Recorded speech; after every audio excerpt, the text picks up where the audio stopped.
नमस्कार, स्वागत है आपका। मैं हूं आपके साथ कुमैल रिजवी। पिछले महीने देखा गया किस तरह से किसान दिल्ली के अलग अलग बॉर्डर पर अपनी मांगों को लेकर बैठे थे। ऐसी सुगबुगाहट फिर से नज़र आ रही है किसानों को देखकर, जिस तरह से पंजाब, हरियाणा और अब उत्तर प्रदेश में भी एक जो किसान हैं वो अपनी मांगों को लेकर फिर से जगह जगह बैठ रहे हैं। हमारे साथ भारतीय किसान यूनियन के शामली ज़िले के प्रवक्ता हैं। हम इनसे बातचीत करेंगे कि शामली और बागपत में जो धरना चल रहा है, क्यों चल रहा है, क्या है ये जो शामली और बागपत में धरना चल रहा है। किसानों की जो ज़मीन देहरादून दिल्ली कॉरिडोर में गई है हाईवे में, तो उन किसानों के साथ अन्याय हो रहा है। उनको वाजिब दाम नहीं मिल रहा है। किसान अपना हक मांग रहा है। जी हर एक चीज़ पर रेट बढ़ा दे गए, किसान की ज़मीन का सर्कुलेट वहाँ क्यों नहीं बढ़ाया गया? वही टोल मऊ में देना, काठे मऊ में देना पड़ेगा, वही टोल गोगमे में देना पड़ेगा, वही उस टोल पे तो कोई छूट नहीं है। तो ज़मीन में क्यों भाई वो भाईबंदी हो रही है? वहाँ का सर्कुलेट क्यों नहीं बढ़ाया जा रहा है? वहाँ के किसान को 10 लाख रुपए ज़मीन मिल रहा है 4 गुना देकर, यहाँ के किसान को 1 करोड़ रुपए मिल रहे हैं। तो ये अन्याय हो रहा है, नहीं हो रहा है? ये मुआवजे को लेकर ये आपकी जो धरना है ये चल रहा है, या और भी तमाम मांगे जो एमएसपी वगैरह थी उसके वो भी चल रहा है हमारा। वो उसमें वो भी शामिल है। जो सरकार ने वादा खिलाफी करी है, अपने बयान से मुखरी है। एमएसपी पे जैसे उन्होंने बताया कि हम कानून बनाएंगे, उस पर मुँह कर रही है। किसान के साथ भेदभाव, जो किसान की आवाज़ दबाना चाह रही है सरकार, तो उस पर आंदोलन होंगे। और हम तैयारी कर रहे हैं आंदोलन की भी। या तो किस सरकार अपनी बात पे आ जाओ, नहीं तो हम सड़क पर आ जाएंगे सब किसान। वो तो इबका तो उठ गए थे, इबका वही काम ना हो जाए जो श्रीलंका में हो रहा। किसान को तंग करने में तो कसर नहीं छोड़ी। किसान की कौन सी चीज़ पे इन्होंने भाव बढ़ाए, कौन सी चीज़ की सुरक्षा करी किसान की? किसान का बच्चा डीएपी का भाव बढ़ा दिए, हर चीज़ का भाव बढ़ा दिया। किसान के पास 2 चीज़ थी, खेती और जवान। जवान नौकरी फौज में चल गया था, उसकी भी आवाज़ दबा दी, किसान की भी आवाज़ दबा दी। कब तक? ये तो पूरे देश का मसला है। अच्छा, आपने इसकी चर्चा कर दी है तो मैं इस पर भी आपसे टिप्पणी चाहूँगा।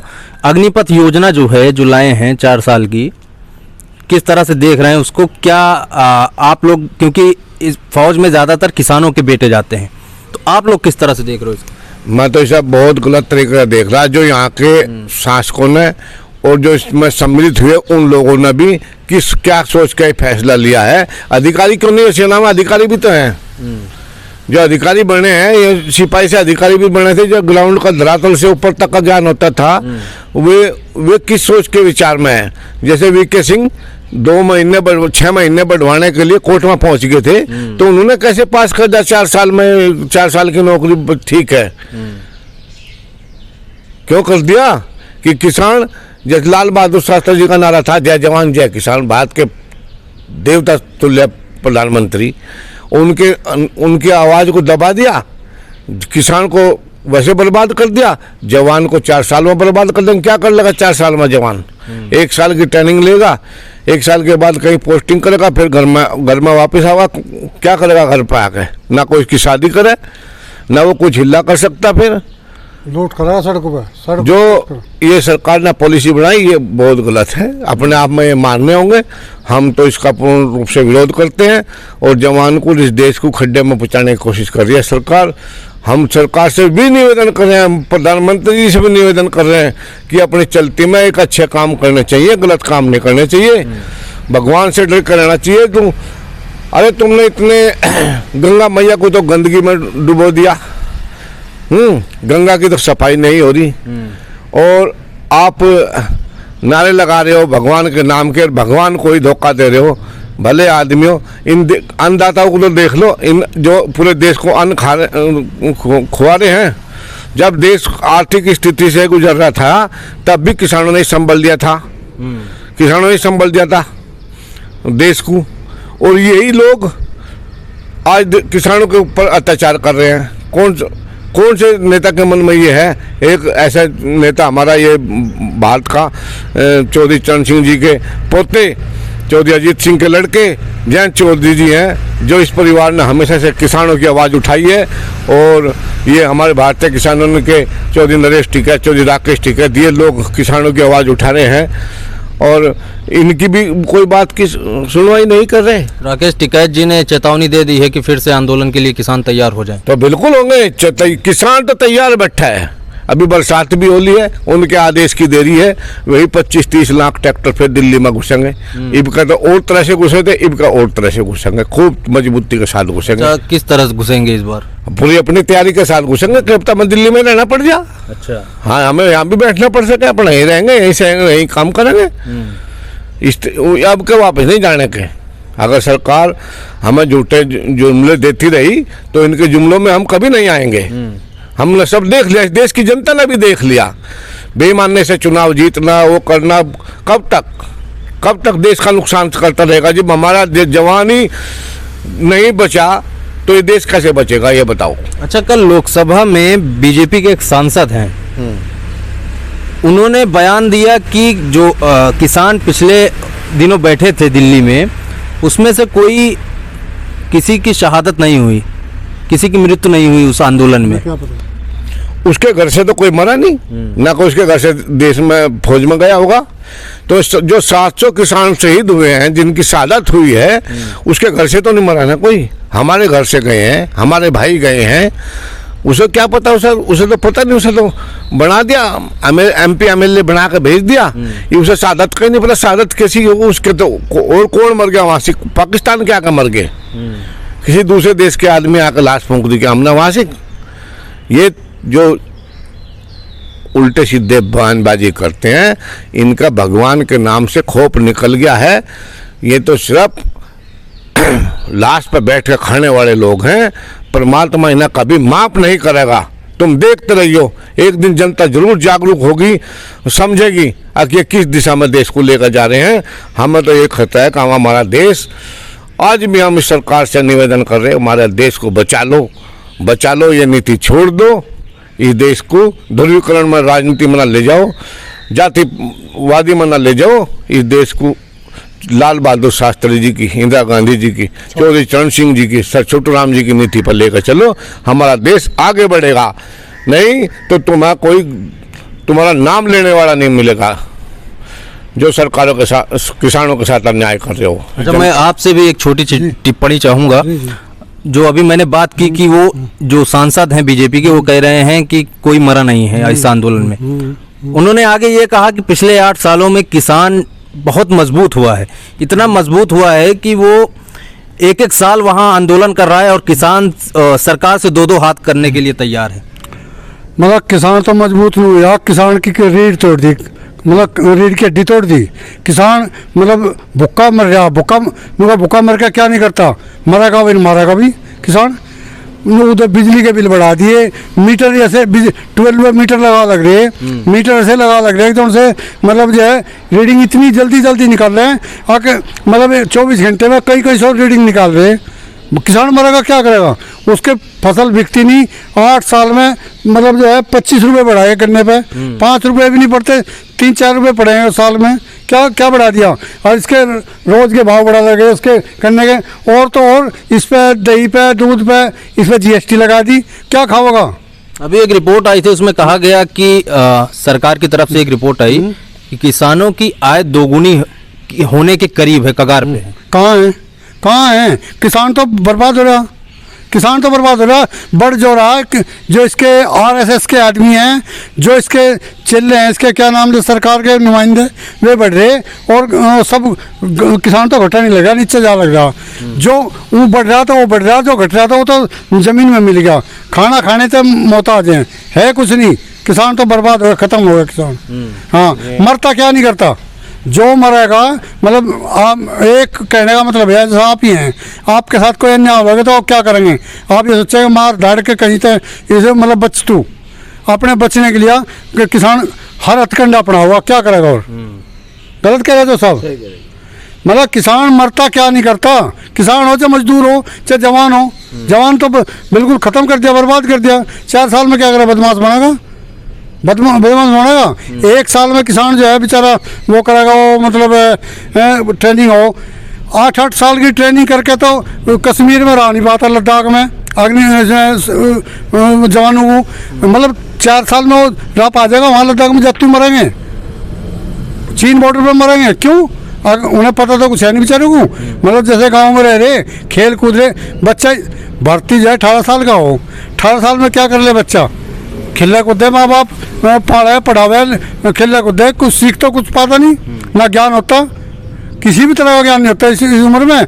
और 22 साल में कुछ 22 साल 25 साल के बाद ज्ञान होना शुरू हो, जी आके अपने करूँ वो करेगा, फिर तो हथियार ठहरे। फिर तो जो आप कह रहे ना, जैसा कि मतलब वेनू कह रहे और मरने मारने पे तो लगा हो जी, भुक्का मरेगा। एक चीज़ और बता रहे आपको, जैसा नु कह रहे 11-12 लाख रुपए लेकर होगा, कहीं के लेकर होगा? 25% परमानेंट करने को है, उस 25% में मेरे से पैसे ले लेंगे, इनसे भी ले लेंगे, इनसे भी ले लेंगे, अक्त में परमानेंट करेंगे, मतलब 5-7 लाख तो 10 लाख तो वहीं दिया होगा। जो परमानेंट हो गए वे तो हो गए, और जो नहीं हो गए उनके किसी के 2 लाख किसी के 4 लाख रख के और कह देंगे बस ये ताल नहीं लगी, मतलब वो हो गया, वो वैसे बर्बाद होगा, खाली होगा।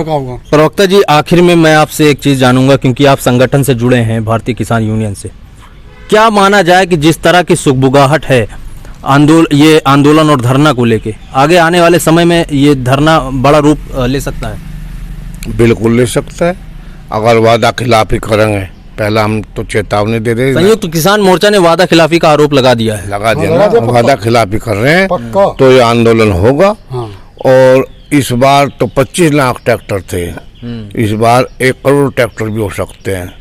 भारत के कोने कोने से किसान आएगा, और क्योंकि समझ चुके हैं, चुनाव करवा लेते हैं, किसान को, मजदूर को, जनता को ठग रहे हैं, हिला दो। सांसद साहब ने एक बयान और भी दिया, मुझे भी ध्यान आया, उन्होंने कहा कि किसानों का हमें समर्थन हासिल हुआ, तभी हम उत्तर प्रदेश में हमें जीत हासिल हुई, गोवा में जीत हासिल हुई और तमाम प्रदेशों में जीत हासिल हुई। हाँ, हो गया, किसानों का समर्थन हासिल हो गया पश्चिमी उत्तर प्रदेश। किसान खुश हैं हमारी सरकार? हाँ, किसान खुश है, पूरे खुश है, तभी तो शामली में से 3 सीट काट कर भेजी।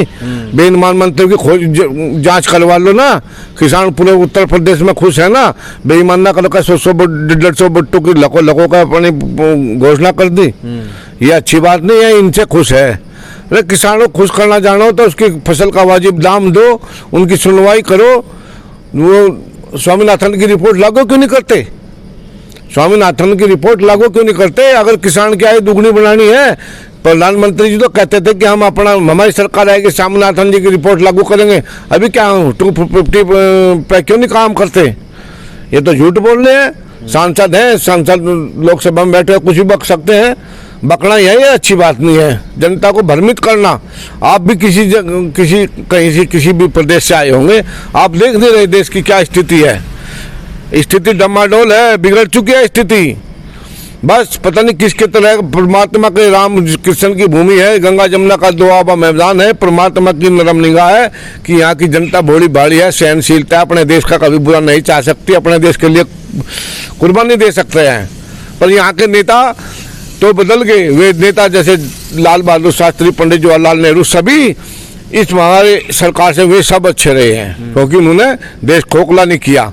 क्या बोलते थे प्रधानमंत्री, देश नहीं बिकने दूंगा, क्यों बेच दी एयरलाइंस, क्यों बेच दी एयर इंडिया, क्यों बेच दिया ट्रेन, क्यों बेच दिया स्टेडियम, 90 ट्रेनें जो है पैसेंजर क्यों दे दिया, क्यों स्कूल, हरियाणा में कौन सा नियम काट दिया कि सरकारी स्कूल में पढ़ने वाले बच्चे को 500 रुपये देने पड़ेंगे और प्राइवेट में पढ़ने वाले को बच्चे को 1100 रुपये मिलेंगे?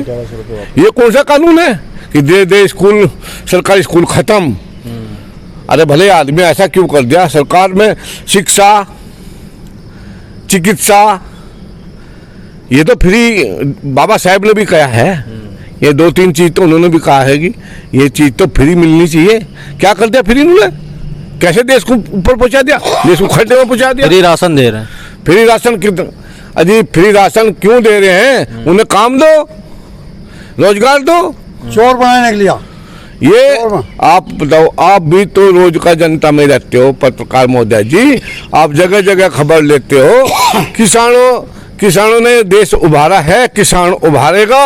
अगर किसानों के साथ अन्याय होगा, किसान अन्याय सहन नहीं करेगा, सड़क पे आएगा और अपना हक लेना किसान जानता है, चाहे सरकार से लड़ना पड़ो, जूझना पड़ो, संघर्ष करेंगे।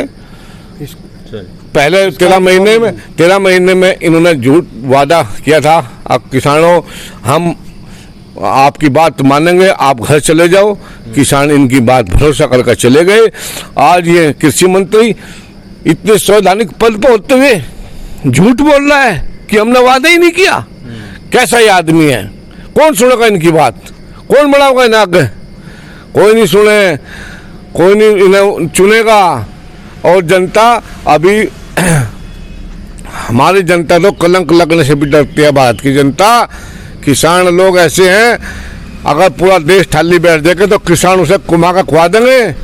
उसके साथ अन्याय नहीं करने के, और किसानों के साथ अन्याय कर रहे हैं। पूरी जनता देख रही है, पूरा देश देख रहा है। चलिए, आप कुछ कहना चाहते हैं? हाँ, मैं ये कहना चाहता हूँ 1965 में जब हिंदुस्तान में अनाज की कमी थी, बाहर से अनाज आता था, माननीय प्रधानमंत्री लाल बहादुर शास्त्री जी ने ये कहा था, क्या लगा मेरे देशवासियों, एक दिन का आप अगर वो रखेंगे उपवास, तो हमारे देश में एक दिन का उपवास रखोगे तो इतना अन्न बढ़ जाएगा। और किसान वो कर रहा था, किसान जय जवान जय किसान का कर रहा था। तो किसानों ने मेहनत करके खेत में, और मतलब एक दिन का उपवास करके आज अन्न के भंडार भर दिए, और उसी अन्न को लुटा रहे, फ्री इनका फ्री खुआ रहे। तो जिम मजा फ्री खाने मिला, मैं काम क्यों करूँगा, काम क्यों करूँगा खेत में, या मजदूरी करने क्यों जाऊँगा, जिम मजा फ्री मिल रहा है। किसान जो है, किसान का बिकना बंद हो गया। जो अनाज पैदा करा था या जो भी पैदा करा था वो बिकता नहीं तो किसान कहाँ जाएगा? कर्जबंद हो रहा। किसान इतना बड़ा कर्जबंद है, चाहे बैंक का हो चाहे साहूकार का हो, इतना बड़ा कर्जबंद है। और किसान मुँह बाबा, जिसका दूसरी कोई कमाई नहीं ना, दूसरी कमाई साथ में नौकरी या कोई बिजनेस, वो किसान खाने तक तरस रहा, एक टुकड़े तक तरस रहा। हाँ, न हो तो गलत हो तो बताओ। भी हो गया।